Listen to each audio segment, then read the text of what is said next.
masterclasses. Beyond her hospital role, she actively contributes as a peer reviewer, pharmacoscope consultant, and a member of ISPOR and ASN. Her work embodies a rare blend of clinical acumen, leadership, academic excellence, and a commitment to public health. So, with no further ado, let us welcome our wonderful speaker, Dr. Sai Priya, to the session. Welcome, ma'am.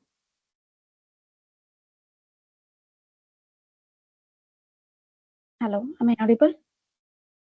Yes, ma'am, you are. Yes, thank you for the wonderful introduction, Jennifer. So, shall we start the presentation? Sure, ma'am, sure. Whenever you are. Yes, thank you.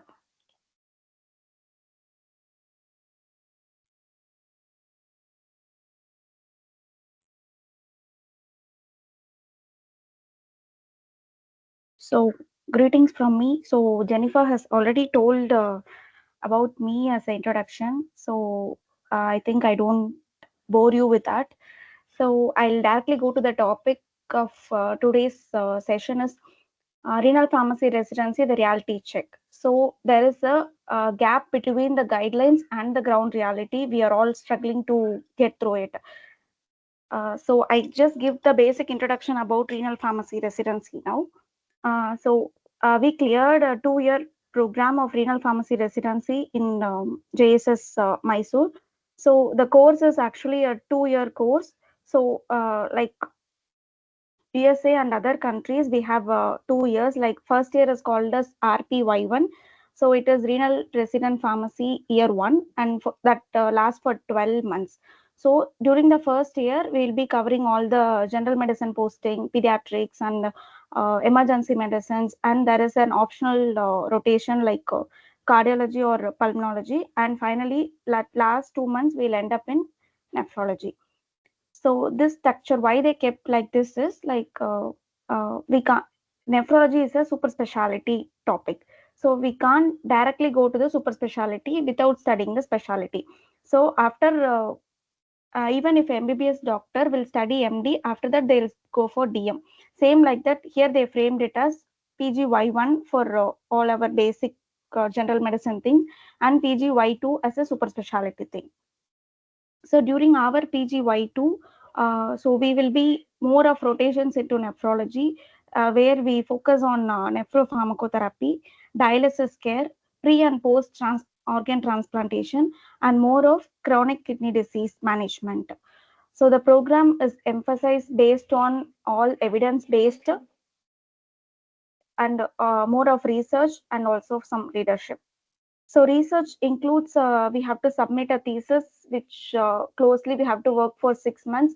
Also, we can take up the nephro trials, which is ongoing in the site. So we can take 1 or 2 trials from them, and we'll be leading the trial. So that is different from the research activity. So why the nephrology is important means here we have an answer. Over 850 million people suffer from kidney disease globally. So as usual, like chronic kidney disease ranks top 10, uh, which causing the death now, like according to WHO. So it is like high economic burden. It costs because I have did one study for this economic burden. So usually for other diseases like heart failure and other like diabetes and all, we have at least some point of cure, or sometime we'll stop and we'll go for the medications. But once the patient starts on dialysis, they have to think of dialysis 24/7, and it is for lifetime. There is no point like the patient can be reversed back from the dialysis unless they go for the transplantation. So transplantation itself is a very huge and tricky subject. Like we have to select the donor, we have to get the donor correctly, we have to have the cross matching and everything. And also the patient will end up in polypharmacy. They'll have at least 15 to 20 medications. So actually the medication cost and dialysis cost itself is a huge burden to the patient. So these are all the 4 topics I'm going to cover. Like I'll just explain all the topics. Later I'll move on to the reality checks.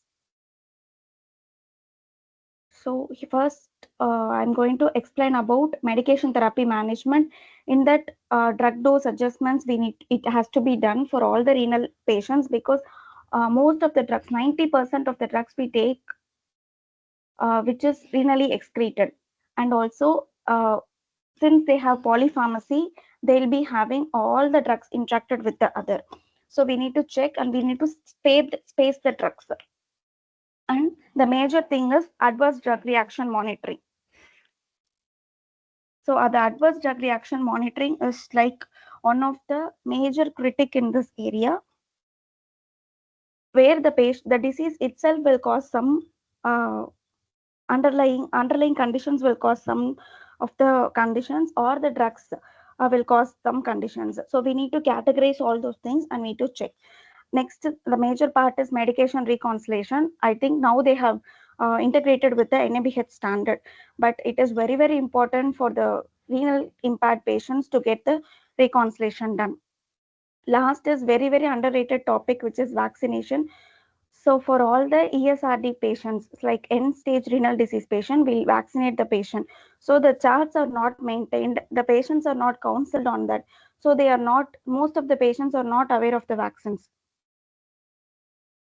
Also coming on to the dialysis care, what are all the care we can go for dialysis is medication adherence. Most of the patients will think that we are doing regular dialysis, so no need to take the medicines, so they'll skip the medicines. For example, potassium supplements they will give, because the kidneys will not able to retain the potassium level, so the patient will be hyper or hypopotassiemia.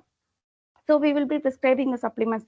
Patient will think this is a supplement, we no need to take like that. So it might end up in some complications for that patient. So medication adherence is a vast topic. And optimization of antihypertensives. So antihypertensives is plays a key role in renal therapy management. So most of the patients at least will get 2 to 3 antihypertensives. So we need to space them, or we need to give the gap. If the patient is coming for dialysis, they have to skip their dose, and after dialysis they have to take. These things are to be written and given to the patient, so that they will be knowing all those things. And also anticoagulation therapy. So we all know during dialysis we give heparin and all. And off dialysis also sometimes we will give enoxaparin, like low molecular weight heparin. So we need to monitor. During dialysis they should not take enoxaparin. So like if patient is having heart failure, they might take enoxaparin and come. So those things we have to write and give to the patient, so that they will remember all those things. And the next step I'm taking to is transplant services. So the patient after post transplant, they have to be in immunosuppressive therapy for lifelong. If they miss even 2 or 3 doses, then they will get immunosuppression, and again they will go for dialysis. So the immunosuppressive therapy is very important, and we have to closely monitor the patient for ADR, because all our immunotherapies like tacrolimus, cyclosporin are highly renal toxic. So it might cause again the toxicity. So in this case, the Indian scenario, we have to work more on therapeutic drug monitoring, which is very, very less here.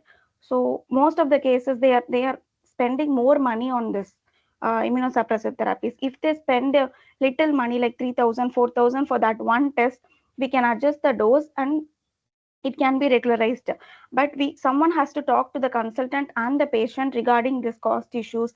And we have to bring it forward, like there is a thing called TDM. So if we do that, we will adjust the dose. So after 6 months we will give regressive therapy, because the graft rejection should not happen. After that we have to do the TDM, and we can slowly withdraw the drug also, like reduce the dose of the drug. And also they should have the personalized prescription, because they'll also be taking like 10 to 15 drugs on a regular basis. So the drugs need to be spaced. So what I will do is, like, I'll just sit and write the timing of the drugs. So 7 o'clock they have to take the pan, 8 o'clock one labetalol. Sorry, like that we have, I will space the drug for each and every patient. We will ask for their routine life, like if they are working or not working, elderly, so everyone will have their own schedule. So according to that we will be prescribing like time of the drug. So that will be evaluated by the senior consultant, and it has to be given to the patient. So last and foremost thing we will discuss is patient education. So all the lifestyle modifications. So lifestyle modification is very important for even for dialysis patient and also for transplant patient. Transplant patient, they have to boil the water and eat. They can't eat everything raw because it has fungus, molds and everything. So fungal infection in transplantation is the major threat for the patient. So we have to counsel that decay part in the banana, it should not be eaten. They can't take the bread. So all the immunocompromised educations we have to give, and we can give diet plans for dialysis patients as well. So because they will be having all hyperkalemia and everything, so they can't eat bananas, nuts, or like regularly we'll eat dry fruits, right? They can't take that. So we can just give it as a few 10, 10, 15 points to them so that they'll follow for lifetime.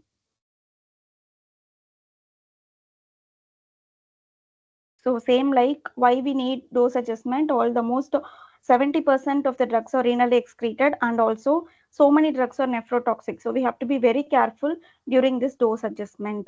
And dose adjustment in dialysis is different. CRRT, continuous renal replacement therapy, is different. And also post transplantation is also different. So we have to, when we are looking for dose adjustment, we have to see which category they belong to. And also this is how you have to do the renal dose adjustment. So you have to calculate GFR. So we have been studied like we have to calculate creatinine clearance, so it is outdated one. Now the guidelines, so kidney disease guidelines, they are suggesting only to take GFR level uh, using the CKD EPI formula to 2021. So CKD formula is different from CKD EPI formula. So this is the latest version you can use. And also you can check for renal dose adjustments in up-to-date lexicon, Micromedex, Medscape, at least cases. Or you can always go for renal pharmacotherapy books. There are a lot of books available online, and also you can go for evidence-based medical journals also, and adjust the dose according only to the EGFR levels, not with the creatinine clearance. So next I'm moving on to drug-drug interactions. Always I said there is so much of complexity in the regimen because of the polypharmacy and everything. So there will be like most of the drugs will interact with the other. So to avoid this, we have to space the drug. So we can always refer to all the journals, and the one important book is Stockley's Drug Interaction. It is also available online, I think. So we can always refer those books. So patients are at the high risk of ending up in adverse drug reaction. So almost 18% of the CKD patients experienced ADR. It is the data from Vigiflow or whatever. Among those 18%, 23 were serious, 32 were considered possibly preventable.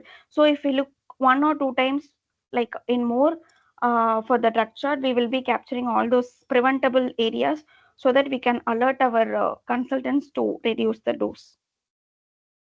So reconciliation, as I said, it is a process. When the patient comes to you, you just sit and write all the past medications, including their over the counter drugs, vitamins, whatever dietary supplements they take. We have to reconcile it, and after that the patient can take it to the doctor. They can prescribe whatever they want, and they have to come to us at the end. So we have to space the drug and everything. If it is very, very small, minimal corrections we can do and get a counter sign from the consultant. So here is the process of first we have to start with the clinical assessment, then update the medication list, communicate the changes to the providers. Also, it is carried out to the next month, identify any discrepancies. So here we can manage the medication reconciliation as well as medication therapy thing also, medication therapy adherence also. So medication therapy adherence is very poor in long-term patients like dialysis or transplant cases. So we can identify when they come for reconciliation. Vaccination, as I said, they have to be vaccinated according to KDIGO guidelines. So please, next time, please check or please confirm the patients whether they have vaccinated or not. If they are not vaccinated, go with these guidelines. So medication adherence, you to come up with this medication adherence, we have to counsel the patient first. They need to know why they are taking, for which complication they are taking. They need to know first all their indications, strength, dose, everything they have to be clear, so that they will not avoid the drug. First and foremost thing is to educate the patient, then you go for the active surveillance. So you can, this area you can always start medication therapy adherence clinic. So always, as a renal pharmacist, we have set up a small clinic like education center. So after the nephrology consultation, the patient will come to me. So I will check whether they have taken the medicine. So they will say like, I have skipped this medicine for almost a month, like that. So we will evaluate the patient based on that. And there is you can always use Moraski scale for adherence. So if possible, or you can create your own scales for your internal audits and all. So I have my internal scale for my audit. So I'll be asking so questions. I'll be recording those things. So next to 2 months, after 2 months, when they are coming for the review, I'll just check on the patient whether they are taking the medicines correctly or not. So post before like pre-education and post-education, we'll be evaluating the patient. So this is called as medication therapy adherence clinic, which is very, very minimal in India. This area, we as pharmacists need to be work on those things. And as I said, optimizing of antihypertensives. So if they have this pattern of high blood pressure during the session of dialysis or post session of dialysis, so I have always have the home BP monitoring chart. So we'll be giving to the patient. So we can know the trend of the uh, fluctuations in their blood pressure. So based on that, we'll ask the consultant to write the antihypertensives, so that which is calculated with the volume status, dry weight before dialysis, or during dialysis also we'll check 1 or 2 times blood pressure. So we'll be noting down everything. Based on the trend, we'll be prescribing the antihypertensives. So anticoagulation, I said, so always assess for bleeding risk when we are giving heparin, or whether they are taking any other thing, apixaban, rivaroxaban, any other thing they are taking as a oral thing. Sometimes the people will not say to you, because it is not prescribed by the nephrologist, it may be prescribed by cardiologist. So for these reasons, I am just compiling all the data as a medication reconciliation. So it will be very, very important to do those things. There is a lot of risk to the patient when they are taking so many medicines. And also during suppressive therapy, so the patient will end up in nephrotoxicity, neurotoxicity, etc. So the patient, after taking 2-3 doses, they will behave like mental disturbance. They'll have some mental disturbance. So if you evaluate the drug will be causing those things. So if the drug is not comfortable, we should educate the patient not to stop the drug. We have to treat only the complication, not to stop this drug, because the patient will be badly end up in graft rejection. So as I said, TDM will help the patient in adjusting the dose, so which minimizes the ADR. So if we are adjusting the dose according to the TDM, we can be of giving less doses to the patient, obviously end up in less nephrotoxicity. As I said, personalized regimens like drug spacing can be done to avoid drug interactions. So it also improves medication adherence. So we will give us as a chart, like 7 a.m., 8 a.m. this drug, 10 a.m. this drug, like that, so that I'll ask the patient to stick to the wall where they'll be like easily accessible, so that if it is 8 a.m., they'll be taking the medicine and they'll just tick in the box. So it is very, very easy for the patient and also for us to go for this therapy adherence. Also, patient education is important.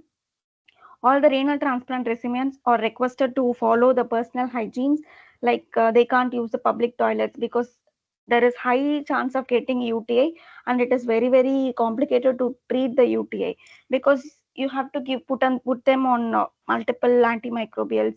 The patient might end up in fungal infections also. So these are all the education points you can give to the patient.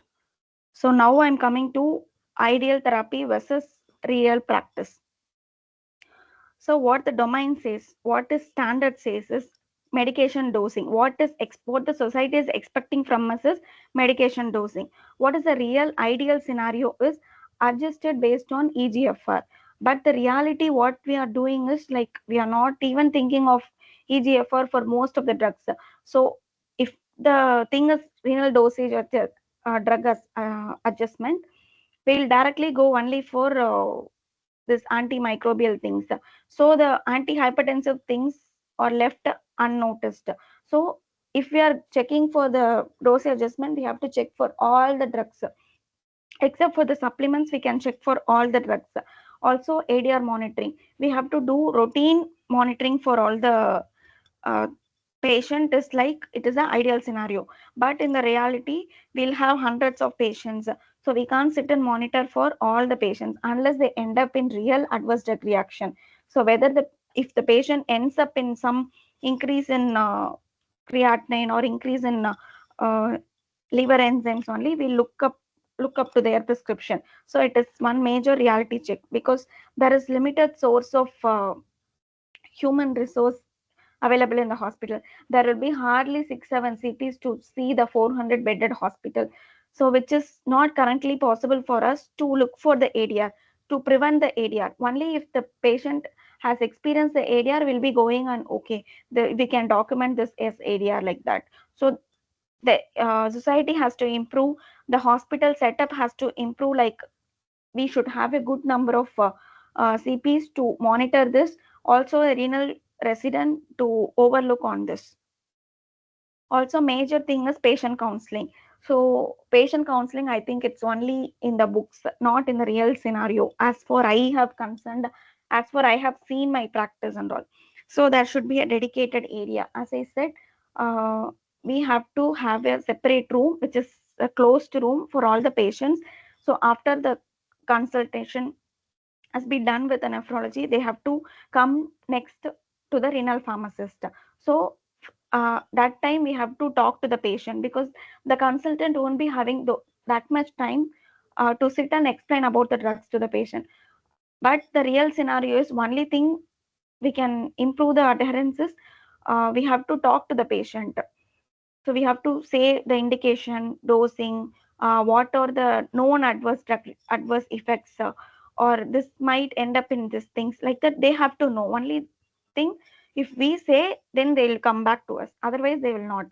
And also, they will skip so many medicines, and they'll end up in complication. They'll go and sit in next department as a OPD. So we should always have a dedicated session. So if not possible for 100 patients, at least start with 10 15 patients per day. We can slowly improve, and we can also see the changes in the patient's outcome. So and the most limited thing we are doing is documentation. So most of the thing, if we are getting as a referral, I used to get referral from ICUs for dose adjustments and everything. So nowadays, like when I started the practice, it was just a oral conversation. So the consultant will call me and ask me for the dose adjustment. I'll say it on the phone, and I'll just cut the phone. So these things, it took 1 year for me to change this attitude of the consultant. So nowadays, the consultant will write uh, the cross referral to our department. So if it is based on like adjustments and to check for the interaction, they will directly write to me as a, they'll quote it as a renal pharmacist should see or consult renal pharmacist. So I'll go to the patient directly. So I'll do all those reconciliation, education, everything. Then I'll sit and write and document each and everything what I have conversed to the patient. So the documentation part is very much important. It is not only for the specialty areas. You can always start for the opportunities which is given to you.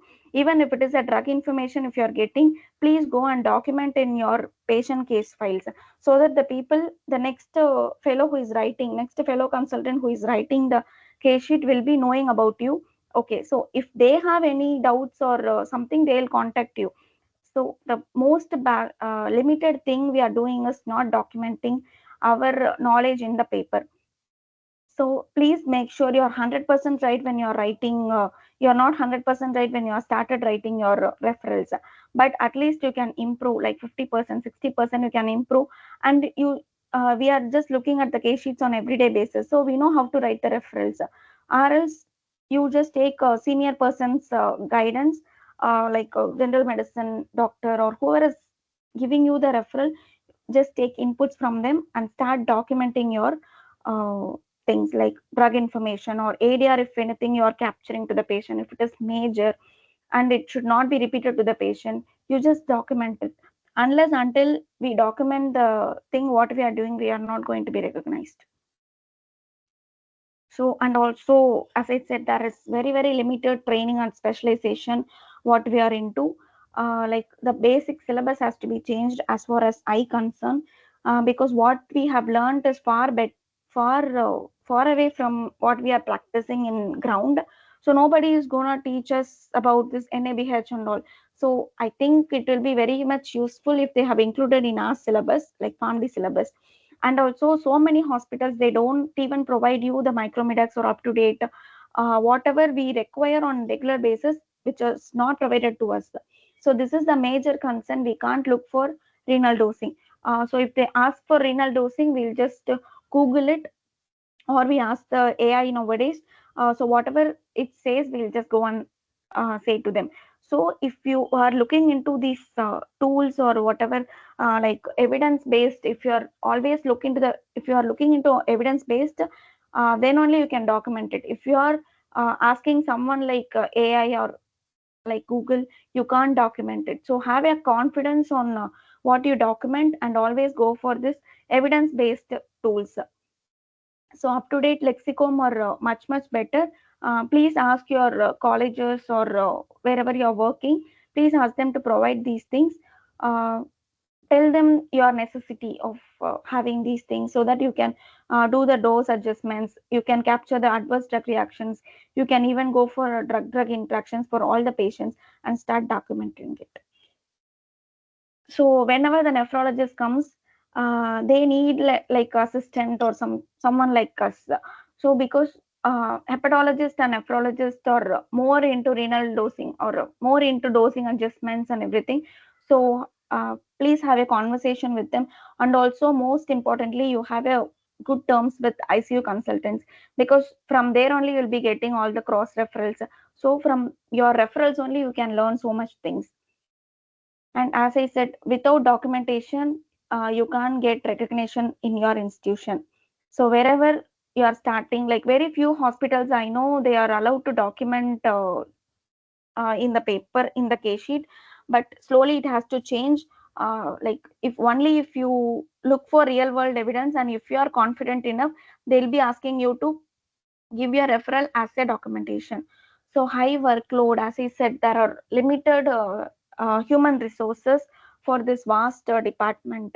So once the institution start recognizing us, maybe this might change. So we have to look into the patient in a different angle, so that the patient or the consultant will be seeing us in a different angle. So where we are up to is pharmacoeconomics. So we have to do why we are doing all those areas and drug interactions and everything is it can directly or indirectly it will reduce the cost of the patient, because as I said, uh, the patient has to get minimum of 20 drugs. So I think you all know about the cost of dialysis for each session. In a multi-specialty hospital, private hospital, it might cost 5,000 per session. So they have to do like for weekly thrice at least they have to come for dialysis. So imagine the cost of a month. So imagine the cost of 20 medicines. So in our home they might take 2 3 medicines. Our senior persons might take 2 3 medicines. Imagine the expense of 20 medicines. If we could reduce at least 1 2 medicines for them, it will be very helpful. We can always suggest for combination medicines also, like they might take aspirin and atorvastatin separately. If we can convince the consultant to write it as a single drug, it might also reduce the cost of the patient. And also, like if we are reducing at least one or two drugs cost, they might come for one more session of dialysis. See, there is a reality, like patient are not undergoing dialysis for their whole session, like they might reduce into 3 hours. The It might be prescribed as 4 hours. Because of the cost constraint, they might say, okay, 3 hours is enough for us, or a two session is enough for us. Please reduce three into two, like that. So these are all the cost cutting things the patient is doing. Instead of that, really we can reduce the patient with these interactions or these drug is causing. Why can't we give that drug of lower cost, like that? We can always ask the consultant to reduce the drugs. And also pharmacogenomics. Pharmacogenomics is also very very vast topic. I'll say it in crisp. So if the patient is coming, so we can keep it as we are doing therapeutic drug monitoring for one patient for who is taking tacrolimus. So there is always a genetic thing is involved, because transplant is more of genetic things. Like the donor has to be compatible with the recipient. ABO compatibility should be there. Incompatible blood group should not be transfused. If we are transfusing with no other go, we have to give high level of immunosuppressants and everything. So this genomic part, where you can take the uh, serum of the drug, and you have to run the PCR, like we'll do for COVID, right? So same thing, like PCR we can do for this patient. We have to extract the DNA from that, uh, and in that thing you have to map the genes. So these are all very very vast area. So gene mapping is one of the main technique in biochemistry labs and everything. So gene mapping has to be done. In that, which chromosome is causing this sorry, which chromosome is causing this rejection, we have to check. If any of the chromosome is causing this rejection, then again we have to increase the tacrolimus level. We can't do anything with the chromosome. We have to just increase the dose, adjust the dose, adjust the dose of the drugs. So in that part, this pharmacogenomic is trending topic nowadays. So if you guys or anyone interested in this, you can always contact me. So I have like one small study. I'm just currently working on those studies. So artificial intelligence in dialysis. So the dialysis machine itself is will be made of will be integrated with the artificial intelligence. So as like our chat GPT is helping us to build so much things, right? So the dialysis machine itself is connected with those applications, so that it will automatically, if the patient is going for the hypotension or hypertension, it will automatically adjust the blood volume and fluid volumes. So those things are into the market very very soon. Sorry, I have repeated the thing. So real time TDM via point of care tools.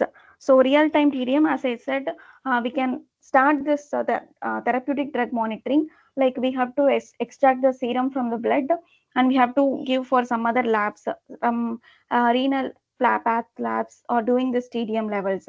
Bit costly, but if you get the sponsor for any other research things, you can always go for this. These are the trending topics in renal pharmacy. So I have come to the end of the session. I hope I have done justice to the topic. So you can ask me any questions if you want. And this is my mail ID. You can always mail me any of your interested topics or something. And you can always follow on my LinkedIn account. Thank you.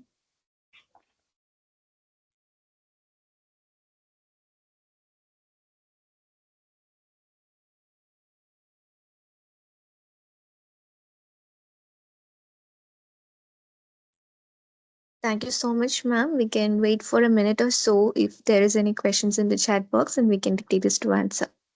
Yes, sure.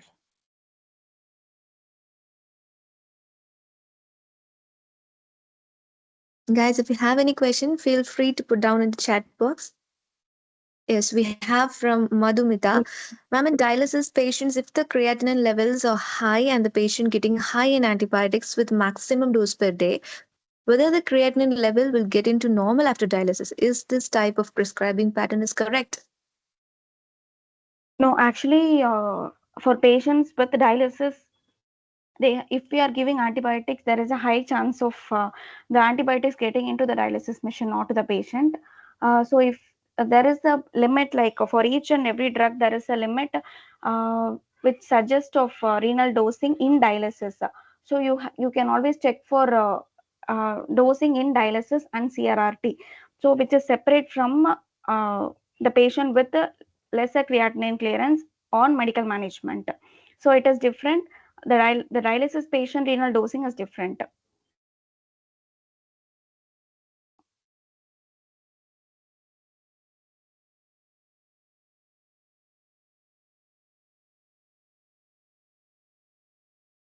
So any other questions, please?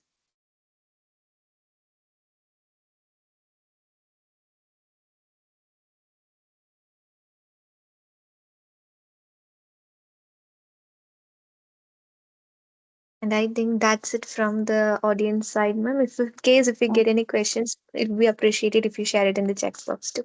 Thank you yes, so yes. much for your presence, ma'am. It was really lovely. Thank you so much for giving us the reality check on how what is going on in the renal pharmacy residency. Thank you so much for your presence, ma'am. Thank you, thank you. It's an honor to be here. Thank you. Yes, ma'am. The pleasure is on us.